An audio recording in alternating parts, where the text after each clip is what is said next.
roh dunia, yakni dari yang jahat, memungut dan membinasakan semua benih yang jatuh di atas tanah ini yang terbuka pada segala sensualitas dan kesembronoan.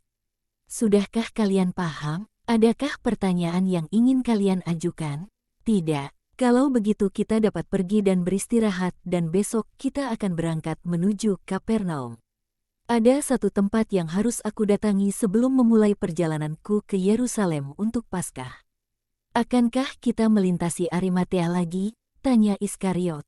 Aku tidak pasti. Itu tergantung pada. Ada ketukan keras di pintu. Siapakah kira-kira yang datang selarut ini? Tanya Petrus seraya bangkit berdiri untuk membukakan pintu. Yohanes masuk. Ia sama sekali berduka, belepotan debu, dan jelas ia menangis. Kau di sini, mereka semua berteriak. Ada apa, Yesus, yang telah berdiri, hanya mengatakan, di manakah bundaku? Dan Yohanes, yang maju ke depan dan berlutut di kaki sang guru, sembari mengulurkan kedua tangannya seolah ia sedang memohon pertolongan. Berkata, bundamu dalam keadaan baik, tapi ia menangis seperti aku, seperti banyak orang lainnya, dan ia memintamu untuk tidak datang ke Yordan kepada kami. Itulah sebabnya mengapa ia menyuruhku kembali, sebab Yohanes sepupumu telah ditangkap. Dan Yohanes menangis sementara semua orang terperanjat. Yesus menjadi sangat pucat tapi tidak menjadi panik. Ia hanya berkata, "Bangkitlah dan ceritakanlah kepada kami. Aku sedang pergi bersama bundamu dan para perempuan lain. Ishak dan Timoneus juga bersama kami. Kami 3 perempuan dan 3 laki-laki. Aku sedang melaksanakan perintahmu untuk membawa Maria kepada Yohanes." Ah, engkau sudah tahu itu adalah perpisahan terakhir mereka. Itu akan menjadi perpisahan terakhir mereka. Karena badai beberapa hari yang lalu, kami harus berhenti sejenak. Tapi itu sudah cukup untuk memungkinkan Yohanes bertemu dengan Maria. Kami tiba siang hari dan dia ditangkap dini hari. Di mana? Bagaimana? Oleh siapa? Di guanya? Mereka semua bertanya. Semua ingin tahu. Dia dikhianati. Mereka menggunakan namamu untuk mengkhianatinya. Sungguh mengerikan. Siapakah yang melakukannya? Mereka semua berteriak. Dan Yohanes gemetar, dengan berbisik dalam suara yang teramat lirih hingga bahkan angin pun jangan sampai mendengar.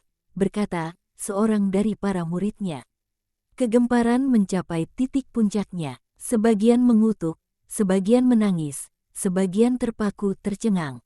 Yohanes melingkarkan kedua tangannya sekeliling leher Yesus dan berseru, "Aku takut mengenai engkau." Mengenai engkau, ada pada para kudus para pengkhianat yang menjual diri mereka sendiri karena emas dan karena takut terhadap para penguasa, dengan mengharapkan imbalan, mentaati setan. Untuk beribu-ribu alasan, oh, Yesus, Yesus, betapa mengerikan, guruku yang pertama, Yohanesku yang memberikanku kepadamu, tidak apa-apa, janganlah khawatir. Tidak akan ada suatu pun terjadi atasku untuk sementara waktu. Tapi kelak, apa yang akan terjadi kelak? Aku melihat diriku sendiri. Pada ini, aku takut akan semua orang, juga akan diriku sendiri. Akankah seorang dari kami menjadi pengkhianatmu? Apa kau gila? Dan apa kau pikir bahwa kita tidak akan mengkoyak-koyaknya hingga berkeping-keping? Teriak Petrus. Dan Iskariot, oh, kau sungguh gila. Tidak akan pernah itu aku, tapi andai aku merasa begitu lemah hingga pada akhirnya akan menjadi demikian, aku akan bunuh diri. Itu lebih baik daripada menjadi pembunuh Allah. Yesus membebaskan diri dari rengkuhan Yohanes, mengguncang Yudas dengan keras seraya berkata, "Janganlah bersumpah.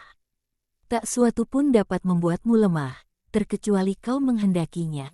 Dan andai itu terjadi, pastikan kau menangisinya. Dan jangan lakukan suatu kejahatan lain lagi di samping membunuh yang ilahi." Dia menjadi lemah, barang siapa yang memutuskan hubungan vitalnya dengan Allah. Ia lalu kembali pada Yohanes, yang sedang menangis dengan kepalanya ditopangkan ke atas meja dan ia berkata, "Berbicaralah dengan tenang." Itu menyedihkan aku juga, dia sedarah daging denganku dan adalah perintis jalanku. Aku hanya melihat sebagian dari para murid, yang kecewa dan marah terhadap si pengkhianat. Yang lainnya menyertai Yohanes ke penjaranya agar dekat dengannya pada saat kematiannya. Tapi dia belum mati, kali lalu dia berhasil meloloskan diri, kata Zelot berupaya menghibur Yohanes yang sangat disayanginya. Dia belum mati, tapi dia akan mati, jawab Yohanes. Ya, dia akan mati. Dia tahu sebagaimana aku tahu. Tak suatu pun dan tak seorang pun yang akan menyelamatkannya kali ini. Kapan waktunya? Aku tidak tahu. Aku tahu bahwa dia tidak akan lolos dari tangan Herodes hidup-hidup. Ya, Herodes, dengarkanlah. Yohanes pergi ke ngarai gunung, antara Gunung Ebal dan Gerizim, yang juga kita lewati saat kembali ke Galilea.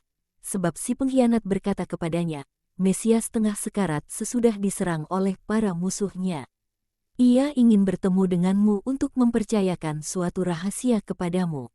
Dan dia pergi bersama si pengkhianat dan beberapa orang lainnya. Orang-orang bersenjata Herodes bersembunyi di lembah dan mereka menangkapnya. Yang lain melarikan diri dan menyampaikan berita kepada para murid yang tinggal dekat Henon.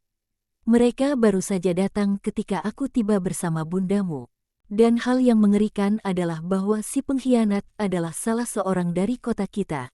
Dan bahwa kaum Farisi dari Kapernaum adalah para pemimpin dari komplotan yang menangkapnya.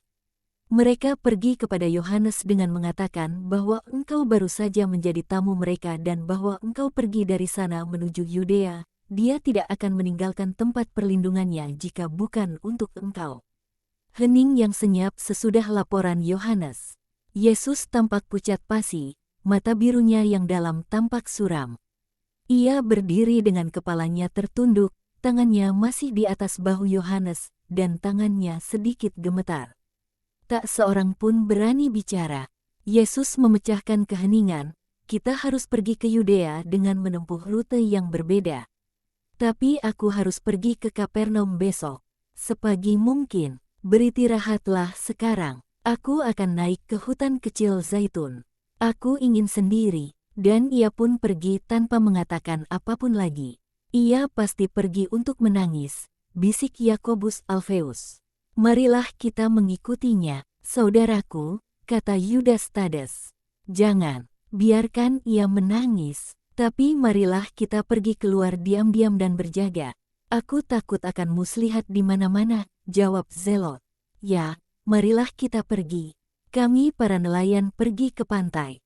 Jika seseorang datang dari danau kami akan melihatnya. Kalian pergi ke hutan kecil Zaitun. Ia pasti di tempat biasanya, dekat pohon walnut. Dini hari kita akan mempersiapkan perahu-perahu untuk berangkat awal. Ular-ular itu, aku sudah mengatakannya pada kalian. Katakan padaku, bocah, tapi, apakah bundanya sungguh aman? Oh, ya. Juga para gembala murid Yohanes pergi bersamanya. Andreas, kita tidak akan pernah melihat Yohanes kita lagi. Diamlah, itu seperti nyanyian burung kako. Yang satu mendahului yang lain dan, demi tabut suci, diamlah.